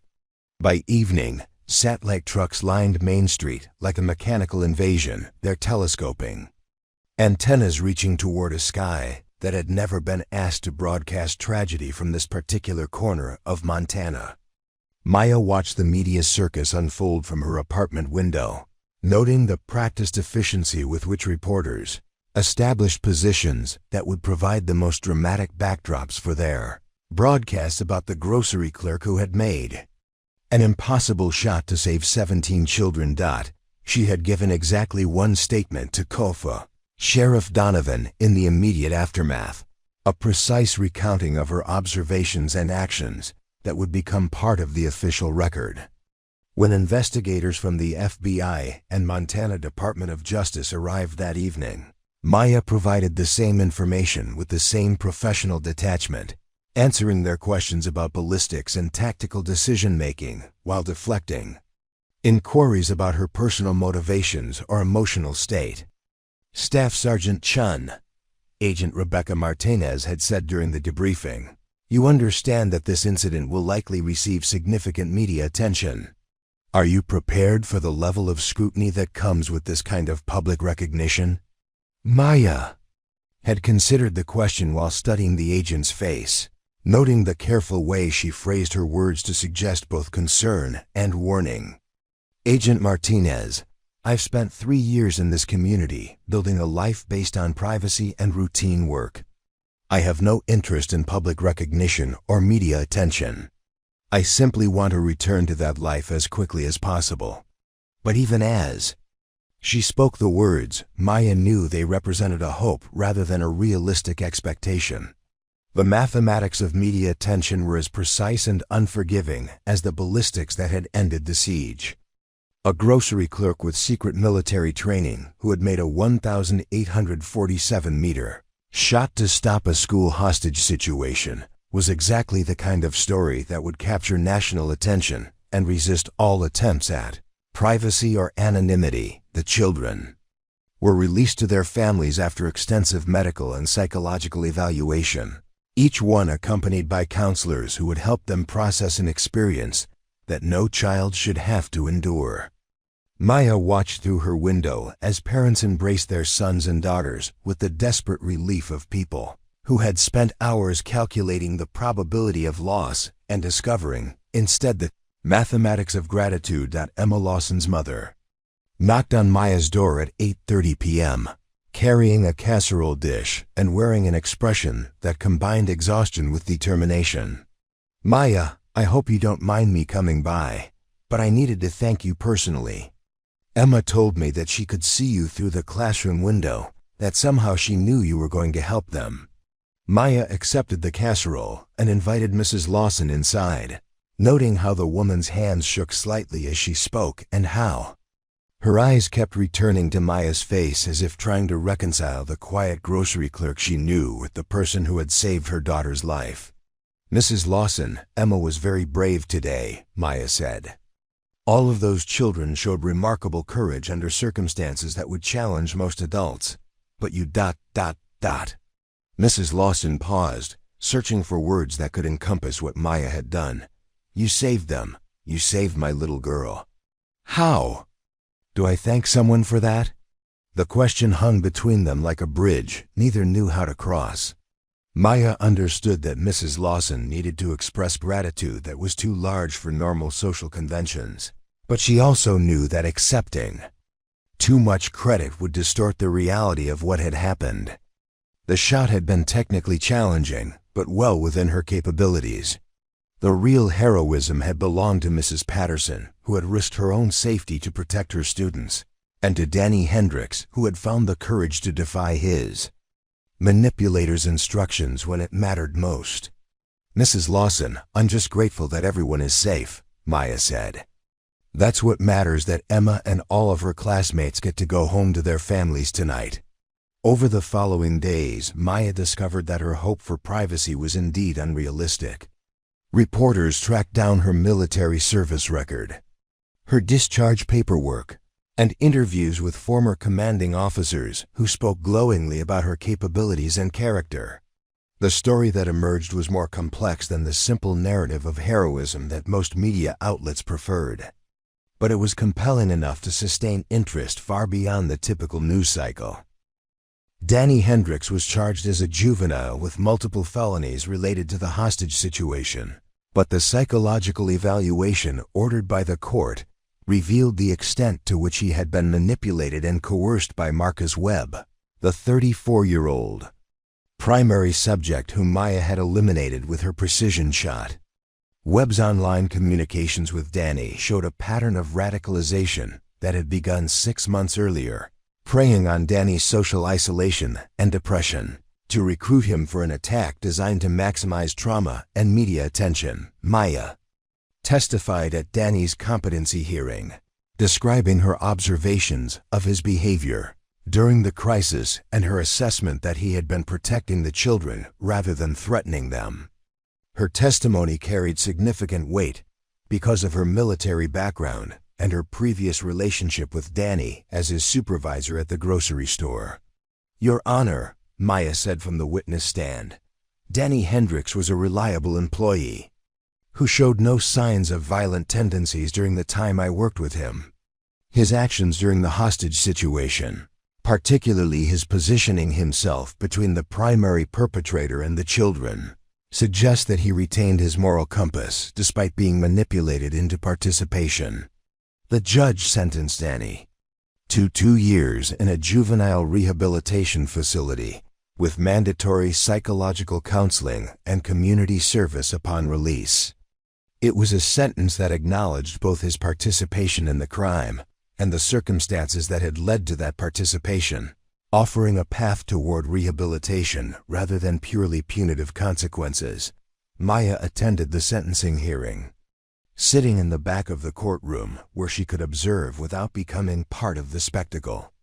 When Danny was led away in handcuffs, he turned toward the gallery and made eye contact with Maya for several seconds. She saw in his expression a complex mixture of shame, gratitude, and determination that suggested he understood both the gravity of what had happened and the opportunity he was being given to build a different kind of future. The aftermath of the siege brought changes to Millbrook that rippled through the community like circles expanding from a stone dropped into still water. The elementary school underwent extensive renovations, adding security features that had never been considered necessary in a town where most people still left their doors unlocked. But the more significant changes were psychological and social, touching every family and every relationship in ways that would take years to fully understand. Maya found herself at the center of these changes whether she wanted to be or not. The grocery store where she had worked in peaceful anonymity became a destination for journalists, curious visitors, and people who simply wanted to shake the hand of the woman who had saved 17 children. Carol, the store manager, handled the attention with a mixture of pride and protective irritation, eventually hiring additional security to manage the crowds that disrupted normal business operations. "Maya, honey," Carol said during one particularly busy afternoon when 3 different news crews had stationed themselves in the parking lot, "I know this isn't what you signed up for when you took this job. If you need time off, or if you want to transfer to a different location, I'll understand completely." Maya considered the offer while restocking the produce section, arranging apples with the same methodical precision she had always used, finding comfort in the familiar routine, even as everything else in her life had become unpredictable. "Carol, this job has been important to me for reasons that don't have anything to do with the media attention. If you're willing to keep me on despite the complications, I'd like to stay." The conversation was interrupted by the arrival of Tom Henderson, who had become something of a local celebrity himself as the man who had provided the crucial information about Jan Kowalski's rifle. Tom approached Maya with the careful respect that had characterized their relationship since the day of the siege, but with an additional element of curiosity that hadn't been there before. "Maya, there's someone here who'd like to meet you," Tom said. Colonel James Hartwell, retired Marine Corps. Says he served with your unit in Afghanistan. Maya looked up from the Apple display to see a man in his early 50s approaching, wearing civilian clothes but carrying himself with the unmistakable bearing of someone who had spent decades in military service. She recognized him immediately. Colonel Hartwell had been her battalion commander during her second deployment, a leader who had earned respect through competence and genuine concern for his Marines. Staff Sergeant Chen, Hartwell said, extending his hand. It's good to see you again. Though I wish it were under different circumstances. Maya shook his hand, noting that he had used her military rank rather than treating her as a civilian. Colonel Hartwell, what brings you to Montana? You do, actually. I've been following the news coverage of what happened here, and I wanted to speak with you about some opportunities that might interest you. Hartwell glanced around the grocery store, taking in the media attention and the disruption to normal operations. Perhaps we could find somewhere more private to talk. They walked to Maya's apartment above the hardware store, a space that felt smaller and more exposed than it had before the siege, when her privacy had been complete and her past had been successfully hidden. Maya made coffee while Colonel Hartwell studied the few personal items. She kept visible books on agriculture and local history, a small garden on the fire escape, photographs of Montana landscapes that had nothing to do with military service. Maya. I'll be direct, Hartwell said, accepting the coffee cup. The FBI has approached me about recruiting you for their hostage rescue team. They're impressed with your performance under pressure and your ability to make precision shots in complex situations with civilian lives at stake. Maya had been expecting this conversation or something like it. The mathematical inevitability of such offers had become clear as soon as the media coverage began and her military background became public knowledge. Organizations that needed people with her specific skill set would naturally want to recruit someone who had proven her capabilities under the most challenging possible circumstances. Colonel, I appreciate the offer, but I left military service for reasons that haven't changed. I'm not interested in returning to that kind of work. Hartwell nodded, but his expression suggested he had expected this response and had prepared for it. I understand your reluctance, Maya, but consider this. What happened here in Millbrook isn't going to be an isolated incident. There are people like Marcus Webb all over the country, radicalizing vulnerable young men and planning attacks on schools, shopping centers, places where families gather. The skills you used to save those children could save hundreds more in the right position. Maya sipped her coffee while considering his words, noting how he had framed the offer in terms of protecting civilians rather than returning to military service. It was an effective argument, and she suspected it was calculated to appeal to the same instincts that had made her request the rifle on the day of the siege. Colonel, I made that shot because I happened to be in the right place at the right time with the right skills. That doesn't mean I want to make it my career to be in those places. But what if being in those places means that other people don't have to experience what this community experienced? What if your presence could prevent these situations from escalating to violence in the first place?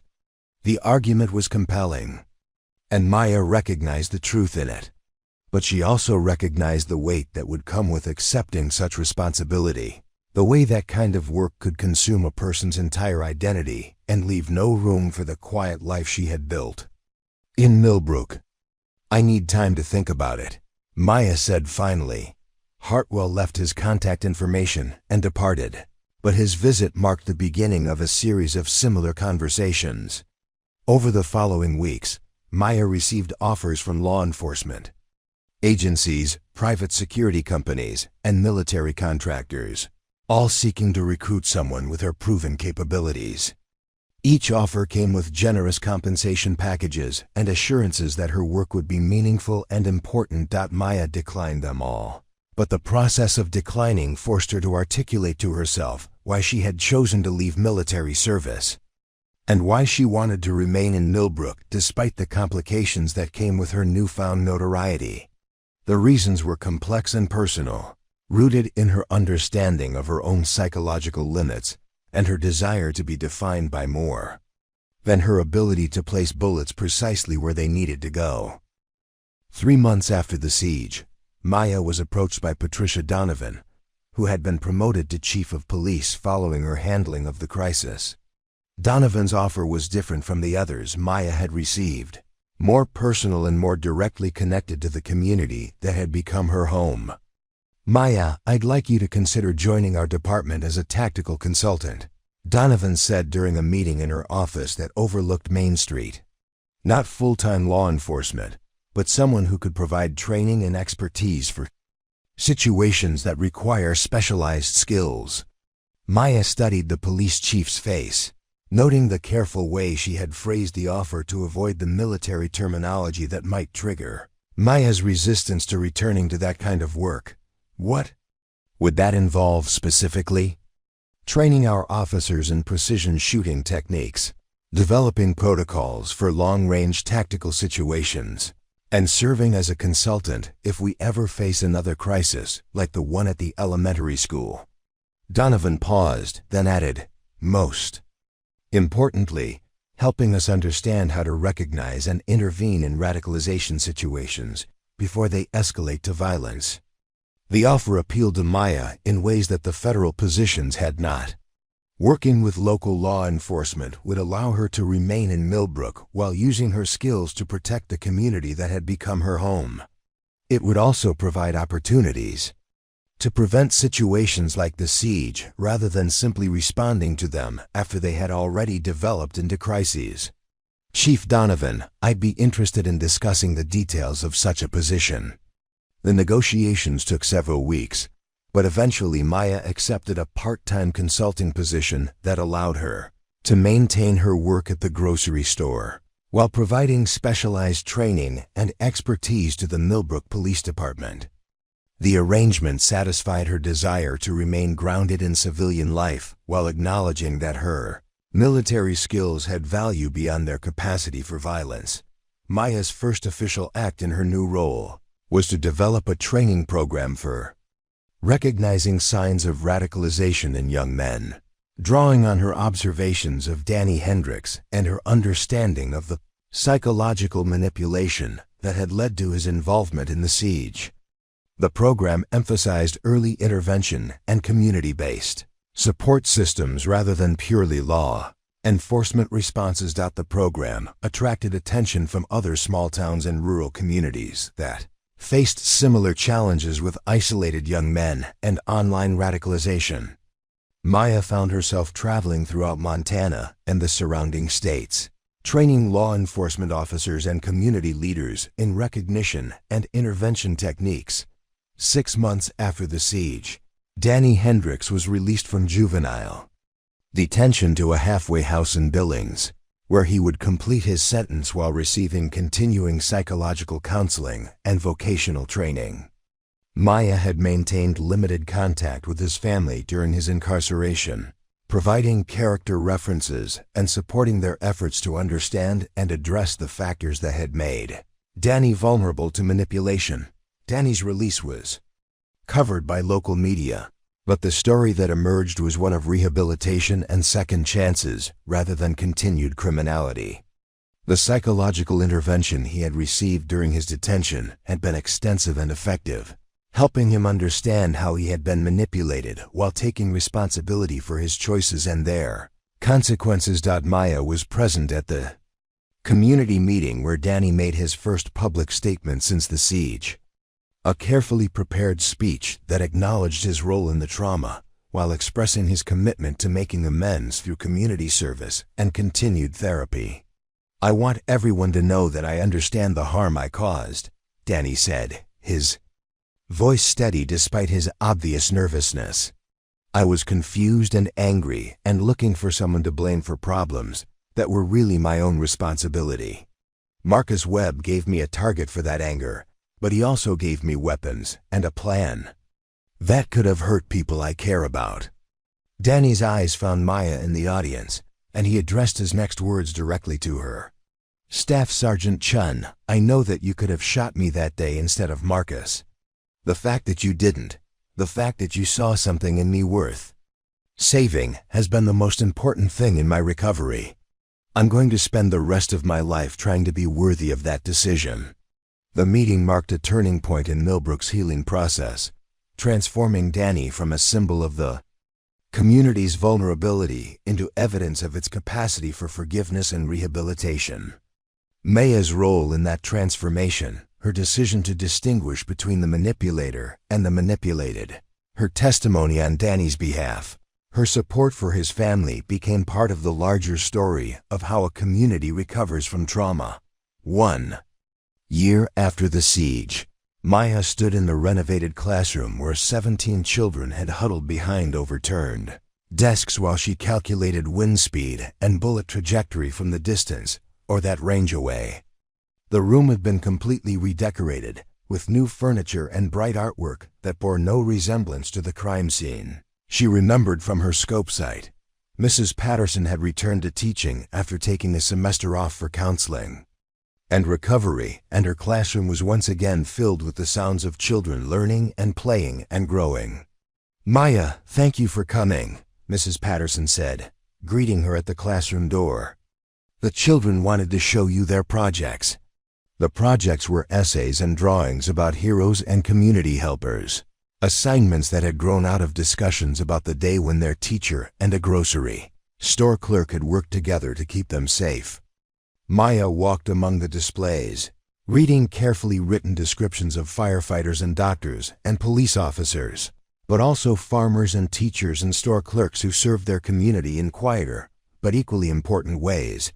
Emma Lawson approached Maya with a drawing that showed a woman kneeling behind a rifle, with lines extending from the rifle to a distant building. The technical accuracy of the drawing was remarkable for a 9-year-old, suggesting that Emma had paid careful attention to the geometry of what she had witnessed. "Miss Maya," Emma said, "I drew this picture of you helping us. My mom says you were really far away, but you could still protect us. How did you learn to do that?" Maya knelt down to Emma's eye level, considering how to answer a question that touched on military training and the mathematics of violence in terms that a child could understand without being frightened or traumatized. "Emma, I learned by practicing very hard and studying very carefully," Maya said. "Just like you practice reading and math to get better at school. I practiced shooting and calculating distances until I could help people when they needed it most." "Ah, you going to keep helping people?" Emma asked. Maya looked around the classroom at the faces of children who would carry the memory of that October day for the rest of their lives, but who had been given the chance to carry those memories as survivors rather than victims.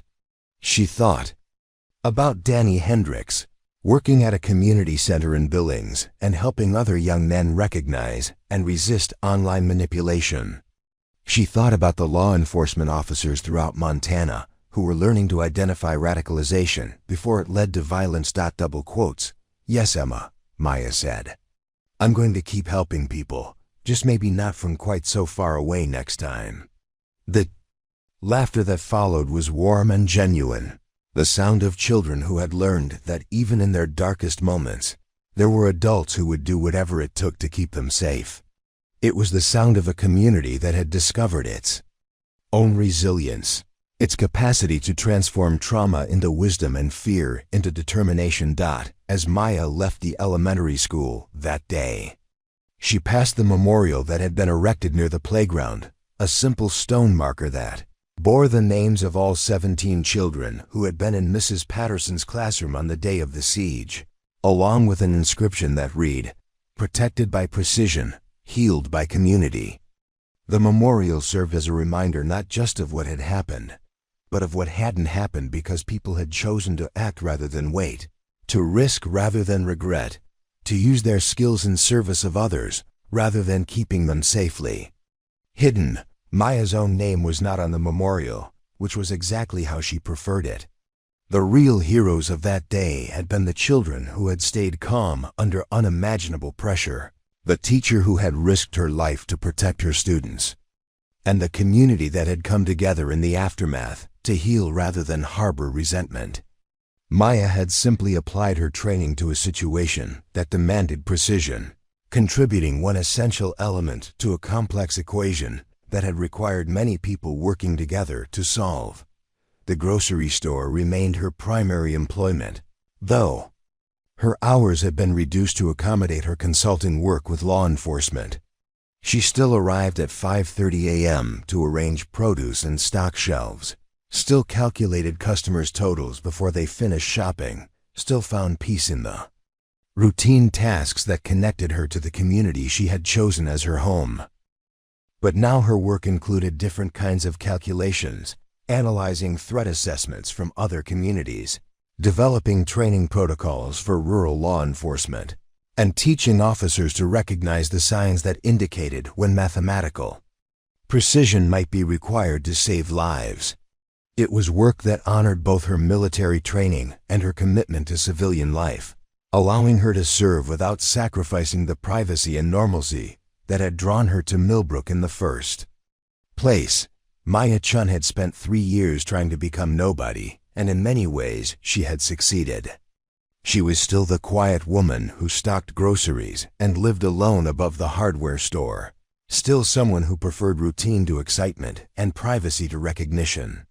But she was also now recognized as someone who could be counted on when precision mattered most, when the mathematics of life and death required someone with steady hands and the courage to calculate solutions that others couldn't see. In the end, that recognition felt less like a burden than a gift. The knowledge that her skills had value beyond their capacity for destruction, that her training could serve peace as effectively as it had once served war, and that sometimes the most important shots are the ones that create safety rather than eliminating threats. 5 years after the siege, Maya Chen stood in the same spot behind the Kowalski barn where she had made the shot that changed everything. But this time she held a different kind of precision instrument. The surveyor's scope in her hands was focused not on a distant threat, but on a construction site where the new Millbrook Community Crisis Center was taking shape on a hill overlooking the town. The center had been Danny Hendrick's idea, proposed during his final year of college after he had earned a degree in social work and psychology. Now 23 years old, Danny had become an advocate for early intervention programs that identified and supported young men who were vulnerable to online radicalization. His personal experience with manipulation and recovery had given him credibility with both at-risk youth and the community leaders who funded prevention programs. "The foundation looks level from here," Jan Kowalski said, approaching Maya with the careful walk of a man whose 78-year-old joints reminded him daily that farming was a young person's profession. "Danny's crew has been working since dawn. Kids got more energy than sense, but I suppose that's better than the alternative." Maya lowered the scope and smiled at Jan, noting how the years had softened his weathered face without diminishing the shrewd intelligence in his eyes. Jan had become something of a folk hero himself after the siege, the local man whose rifle had enabled the impossible shot. But unlike Maya, who had learned to manage unwanted attention, Jan had embraced his role as a storyteller, turning the events of that October day into a narrative that helped visitors understand both the tragedy and the triumph that had shaped modern Millbrook. "Danny's learned to channel his intensity into productive directions," Maya observed. "The center will be an important resource for communities throughout the region." The Millbrook Community Crisis Center represented the culmination of 5 years of healing and growth that had transformed the town from a place where tragedy had occurred into a model for how communities could prevent and respond to similar crises. Maya's consulting work had expanded far beyond law enforcement training to include community education, threat assessment, and the development of intervention protocols that address psychological manipulation before it escalated to violence. Maya's radio crackled with a transmission from Chief Donovan. "Maya, we've got a situation developing in Bozeman. State police are requesting your consultation on a potential hostage scenario. Can you respond?" Maya keyed her radio, automatically calculating the drive time to Bozeman and the resources she would need for a tactical consultation. Chief, I can be en route in 20 minutes. What's the nature of the situation? Barricaded subject with a rifle, claims to have explosives. Local SWAT is on scene, but they're requesting someone with your expertise for assessment and potential long range solutions. Maya felt the familiar shift in her consciousness that accompanied the transition from civilian consultant to tactical advisor. The way her mind automatically began processing variables and calculating solutions. But now the transition felt natural. Rather than traumatic, a purposeful application of skills that had been refined by experience and tempered by wisdom. Chief, I'll need the tactical van and full communications package. Also request that Danny Hendricks be available for psychological consultation if this involves a young male subject with potential radicalization indicators. Copy that. Danny's already been notified and is standing by. Maya gathered her equipment, a custom rifle system that Jan Kowalski had helped her build using lessons learned from the siege, along with communications gear and assessment tools that had been developed through 5 years of collaboration between law enforcement agencies throughout Montana. The rifle was a significant upgrade from the borrowed M24, optimized for the kind of precision work that small communities sometimes required when standard law enforcement responses weren't sufficient.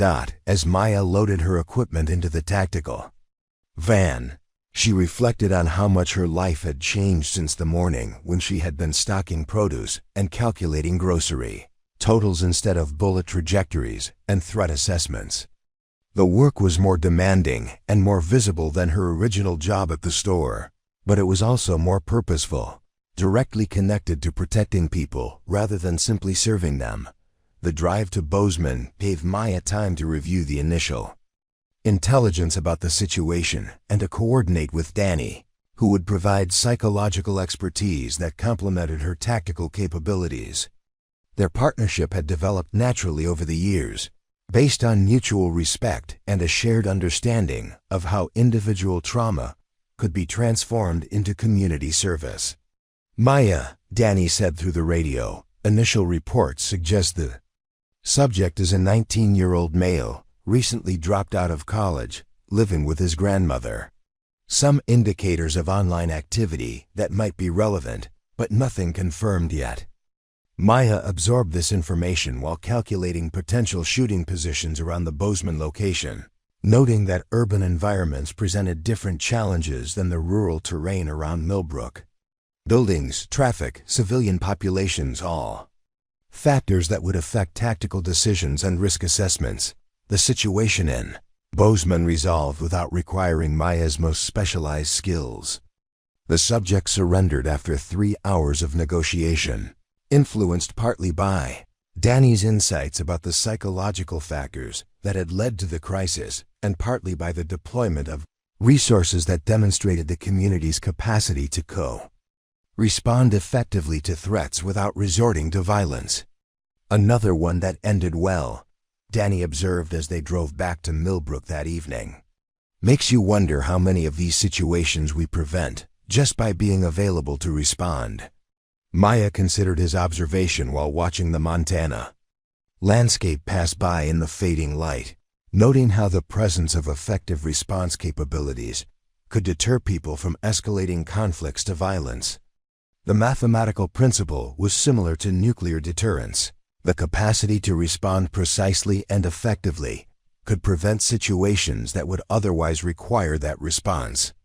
Danny, how's the recruitment for the crisis center? Better than expected. We've got applications from social workers, counselors, and law enforcement officers throughout the region. Even some former military like yourself who want to apply their skills to prevention rather than response. The Crisis Center had attracted national attention as a model for community-based intervention programs that addressed radicalization and social isolation before they led to violence. Maya had been interviewed by researchers studying the effectiveness of early intervention programs, sharing her observations about the factors that had made Danny vulnerable to manipulation and the community responses that had supported his rehabilitation. 10 years after the siege, Maya received an invitation that surprised her. The FBI's Behavioral Analysis Unit wanted her to speak at a conference on community-based threat assessment. The invitation acknowledged her role not just as a tactical specialist, but as someone who had helped develop a comprehensive approach to preventing mass violence through early identification and intervention. Maya's presentation focused on the mathematical precision required for effective threat assessment, the way behavioral indicators could be quantified and analyzed to predict the probability of violence, much like environmental factors could be used to calculate bullet trajectories. But she also emphasized the human elements that couldn't be reduced to equations, the importance of community connections, the power of second chances, and the role of individual choice in determining whether potential threats became actual violence. "Ladies and gentlemen," Maya said to the audience of federal agents and academic researchers, "the most important shot I ever made wasn't the one that ended the siege at Millbrook Elementary. It was the decision not to take a second shot that day, the recognition that the young man standing next to our primary target was a victim rather than a perpetrator. That distinction, and the community's response to that distinction, has probably prevented more violence than any tactical intervention could achieve." The applause that followed was respectful but thoughtful, the response of professionals who understood that Maya was describing a paradigm shift in how communities could address mass violence threats. The presentation led to consulting opportunities. Throughout the United States, communities that wanted to develop their own versions of the Millbrook model for threat assessment and intervention. 15 years after the siege, Emma Lawson graduated from high school as valedictorian of her class, with plans to study criminal justice and psychology in college. Her valedictory speech was titled "The Mathematics of Safety," and it drew explicitly on her experience as one of the children rescued from Mrs. Patterson's classroom. "Mathematics teaches us that complex problems can be solved through careful analysis and precise application of knowledge," Emma said to the graduation audience that included Maya, Danny, and many of the other adults who had played roles in her rescue and recovery. "But mathematics also teaches us that the most elegant solutions are often the simplest ones, and that prevention is always more efficient than response." Emma had grown into a poised and thoughtful young woman whose interest in law enforcement had been shaped by her understanding of how individual choices affected community safety. She had worked as a volunteer at the Crisis Center during high school, helping develop programs that connected isolated teenagers with positive adult mentors who could provide alternatives to online radicalization. Maya attended Emma's graduation with a mixture of pride and humility, recognizing that the young woman's accomplishments represented the kind of positive outcome that justified all the difficult decisions that had led to this moment. Emma's success was proof that communities could recover from trauma and transform those experiences into wisdom that protected future generations. 20 years after the siege, Maya was invited to speak at the dedication of a new training facility for rural law enforcement officers, a state-of-the-art complex that included precision shooting ranges, designed specifically for long-range tactical situations. The facility incorporated lessons learned from the Millbrook siege and dozens of similar incidents that had been resolved through the application of specialized skills and community-based intervention programs. Maya's role in the dedication ceremony was to fire the first shot on the facility's longest-range course, a 2,000-meter target that exceeded even the distance of her famous shot at the elementary school. The shot was purely ceremonial, but Maya approached it with the same careful preparation and mathematical precision that had characterized all of her professional work. As she settled behind the rifle at the new facility, Maya reflected on the trajectory of her life since the morning when she had been a grocery clerk trying to remain invisible in a small Montana town. The path from anonymity to recognition had been neither planned nor welcomed. But it had led to a life of purpose that honored both her military training and her commitment to civilian safety. The ceremonial shot was perfect. Of course, a precise impact at the center of a target that represented the marriage of individual skill with community support. The way specialized capabilities could serve broader purposes when they were guided by wisdom and constrained by ethics. The applause that followed acknowledged not just Maya's technical abilities, but her role in developing a model for how communities could protect themselves while preserving the values that made them worth protecting. 5 years after the siege, Maya retired from active consulting work, though she continued to teach precision shooting and threat assessment at the PAUPA facility that had been built in honor of her innovations in community-based tactical response. Her students included law enforcement officers, military personnel, and civilian volunteers who wanted to develop the skills necessary to protect their communities when mathematical precision was required to save lives. Danny Hendricks, now a respected researcher and author, published a book about radicalization and recovery that became required reading for social workers and law enforcement officers throughout the country. The book's dedication reads simply, "To Staff Sergeant Maya Chen, who saw something worth saving and created the space for second chances." Maya's copy of the book sat on her kitchen table next to her morning coffee, open to a passage that described the moment when Danny had positioned himself between Marcus Webb and the children in Mrs. Patterson's classroom. Recovery begins with the recognition that we have choices, even in our darkest moments. Sometimes those choices are made visible only through the actions of others who refuse to give up on our capacity for redemption. The grocery store where Maya had worked for 3 years before the siege had been renovated and expanded, but it still carried her name on a small plaque near the entrance, in honor of Maya Chen, who showed us that heroism comes in many forms, and that the most important work is often done by those who prefer to remain unnoticed. Maya still shopped there occasionally, noting how the current employees maintained the same standards of customer service and community connection that had characterized the store during her tenure. The produce section was arranged with the same geometric precision she had favored, and the customers still received the same careful attention to their individual needs and preferences.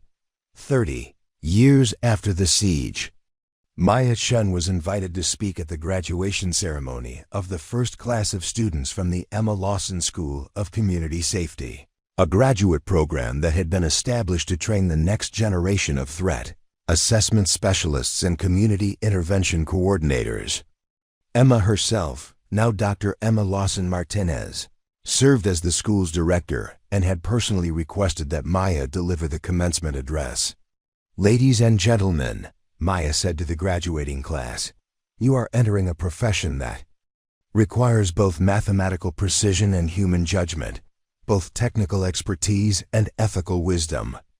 You will be asked to make calculations that have life and death consequences, but you will also be asked to recognize when those calculations must be constrained by values that cannot be quantified."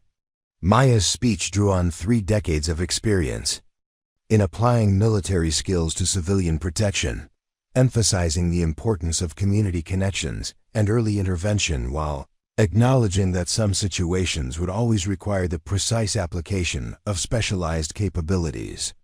The speech was recorded and became part of the curriculum for community safety programs throughout the country. As Maya concluded her remarks, she looked out at the faces of young professionals who would carry forward the work of protecting communities. Through careful preparation, precise response, and the kind of ethical judgment that recognized the humanity in every situation they encountered. The shot that ended the siege at Millbrook Elementary was fired from the distance, or that range away, but its impact was felt much closer to home, Maya said. It was felt in the lives of 17 children who grew up to become teachers and social workers and law enforcement officers. It was felt in the life of a young man who learned that mistakes don't define us if we're willing to learn from them. And it was felt in a community that discovered its own capacity for forgiveness, healing, and prevention. Maya paused, noting how the afternoon light streaming through the auditorium windows reminded her of another October day 3 decades earlier, when she had calculated wind speed and bullet trajectory while watching children's faces through a rifle scope. "The most important thing I can tell you," Maya continued, "is that precision without purpose is meaningless, and purpose without precision is dangerous.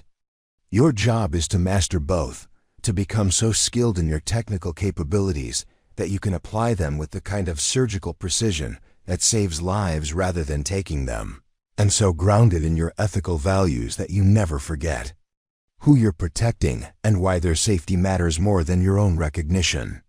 The applause that followed was sustained and respectful, the response of professionals who understood that they were inheriting a tradition of service that balanced individual excellence with community responsibility.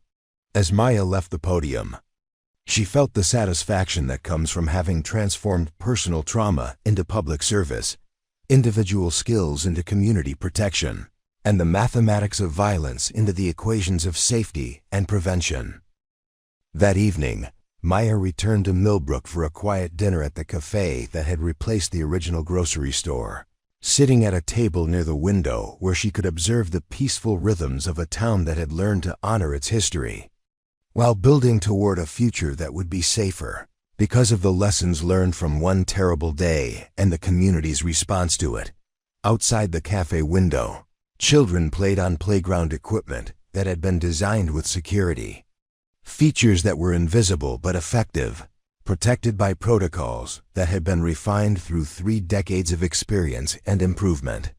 Their laughter carried the same joy that Maya remembered from her own childhood, but it was now supported by systems and safeguards that earlier generations had never imagined necessary. Maya's reflection was interrupted by the arrival of a young woman with familiar features and the kind of purposeful bearing that suggested military or law enforcement training. The woman approached Maya's table with the respectful directness of someone who understood the value of precision in both speech and action. "Staff Sergeant Chen? I'm Lieutenant Sarah Lawson, Emma's younger sister. I'm stationed at the base in Great Falls, but I wanted to stop by and thank you personally. Emma always said that your example showed her that protection work was about mathematics and ethics in equal measure." Maya invited Sarah to join her for coffee, noting how the conversation that followed connected past decisions to present consequences in ways that demonstrated the continuing impact of choices made decades earlier. Sarah's career in military intelligence had been influenced by her sister's stories about community-based threat assessment, while Emma's work in civilian protection had been shaped by her understanding of how individual precision could serve broader purposes. "Lieutenant Lawson," Maya said as their conversation concluded, "your sister and the other students from that day have become remarkable adults. That's the real measure of success, not the technical aspects of what happened, but the way the community's response helped them grow into people who contribute to others' safety and well-being." As Sarah departed, Maya remained at her table, watching the sunset paint the Montana sky in colors that reminded her of other sunsets in other places when her calculations had involved different kinds of targets and different definitions of success. The transition from military service to civilian protection had taken decades to complete, but it had resulted in a life that honored both her training and her values, serving others without sacrificing the essential humanity that made protection work meaningful rather than merely technical. The cafe closed around her, and Maya walked home through streets that were both familiar and transformed, noting how the security improvements that had been implemented after the siege were so seamlessly integrated into the town's architecture that they enhanced rather than diminished the sense of community that made Millbrook worth protecting. Maya's apartment above the hardware store had been expanded over the years, but it still maintained the quiet simplicity that had attracted her to Millbrook in the first place.